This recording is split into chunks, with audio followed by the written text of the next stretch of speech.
행복한 정식 기도입니다. 우리는 태어날 때 아무것도 가지고 온 것이 없습니다. 왜 그냥 왔을까? 하나님이 우리를 보낼 때 안 줘서 보냈어요. 왜 그러냐? 태어나서 주시겠다고 약속했어요.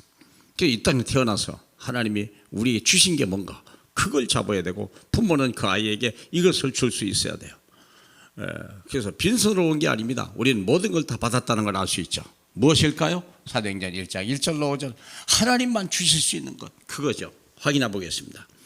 사도행전 1장 1절로 5절입니다. 데오빌로여, 내가 먼저 쓴 글에는 물론 예수께서 행하시며 가르치시기를 시작하신부터 그가 택하신 사도들에게 성령으로 명하시고 승천하신 날까지 이를 기록하였느라.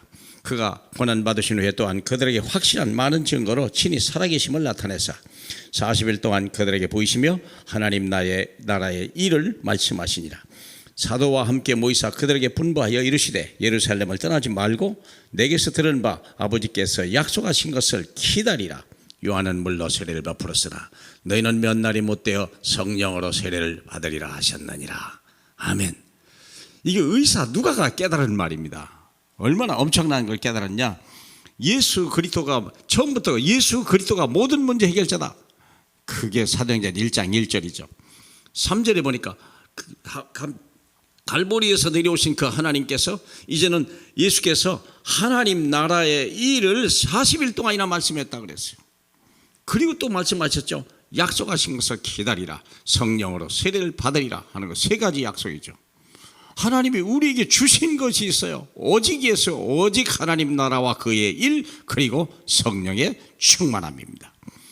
그것을 우리가 육신을 가지고 이 땅에 태어났는데 하나님이 육체 위에다가 부어주시겠다는 거예요. 이걸 여러분이 가져야 되고, 여러분의 자녀가 이것을 체험해야 되고, 이걸 누려야 되고, 이것을 가지고 세상을 나갈 수 있어야 되죠. 세상에서 배운 지식 몇 개 가지고서 어떻게 세상을 삽니까? 그것 가지고는 세상을 살 수도 없을 뿐만 아니라 살릴 수가 없는 거예요. 하나님이 우리에게 준 것은 먹고 사는 정도가 아니에요. 전 세계를 살려내라는 거죠.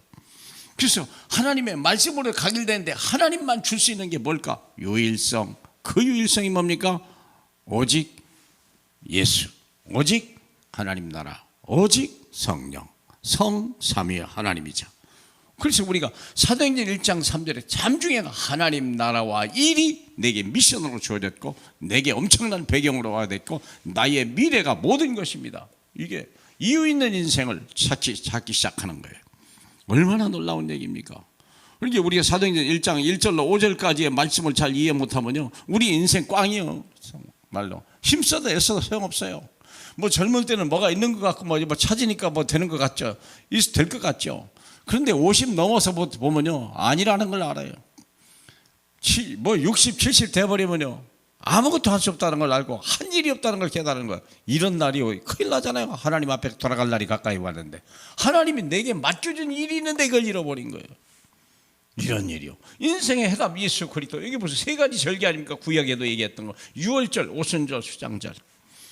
왜 우리가 인생의 어려움을 당합니까? 하나님을 떠났기 때문에. 그래서 이 유월절 그 피로 인하여 우리가 하나님의 죄사함을 받게 되고, 거기서 자유함을 받게 되고, 하나님의 자녀, 하나님의 백성이 되잖아요.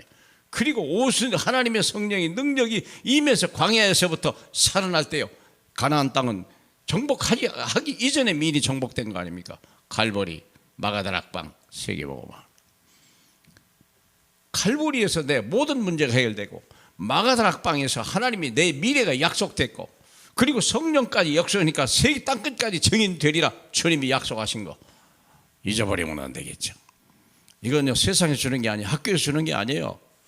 박사들이 하버드, 서울대 나왔다고 해서 가르쳐 주는 게 아니에요. 그걸 나쁘다는 건 아닙니다. 그러나 극히 부분적이라는 걸 아셔야 돼요. 우리 인생의 이 본질을 잃어버리면요, 모든 걸 잃어버리는 거예요. 땅의 것 가지고는 하늘 것을 가질 수 없어요. 우리가 알잖아요. 하나님의 히브리서 1장 13절에 하나님은 말씀으로 모든 걸 창조하셨음을 너희가 알지 않냐 그랬지 않습니까? 그래서 보이는 것은 보이지 않는 것으로 창조되었다는 것을 확실히 하기 때문에 우리는 보이지 않는 세계를 말씀에 먼저 해야 돼요. 그래서 우리는 내와 우리 후대가 전무후무한 응답을 받아야 되는데 세 가지죠. 성삼위 하나님입니다. 지금 1장, 여기서 1장 성삼위 하나님을 얘기하고 있는 거예요. 전무후무한 응답, 성삼위 하나님. 보좌의 권세를 우리에게 주셨어요. 하나님 말씀이요. 하나님 말씀만이 보좌의 권세, 역사의 주인공이요. 그분은 역사의 주체이십니다.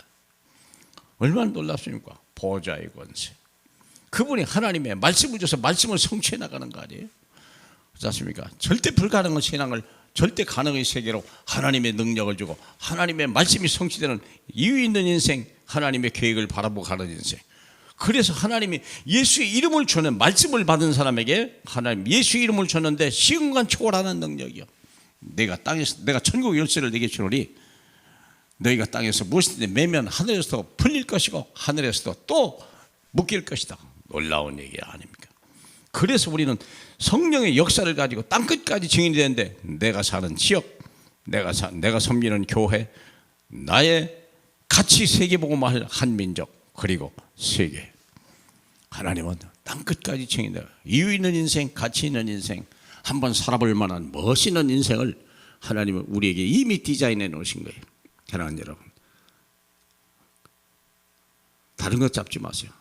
땅의 것 나쁜 건 아닙니다. 그런데 먼저 하나님 나라와의 의를 구하면 모든 걸 다 주신다고 얘기했습니다.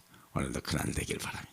하나님 감사합니다. 우리 자녀들이 하나님 말씀 속에서 인생의 길을 찾고 해답을 찾고 힘을 얻고 삶의 이유와 가치를 즐길 수 있도록 축복해 주옵소서. 상처를 치유해 주시고 우리 하나님 다시 한번 도전하는 멋있는 날 되게 하옵소서. 예수님 이름으로 기도합니다. 아멘.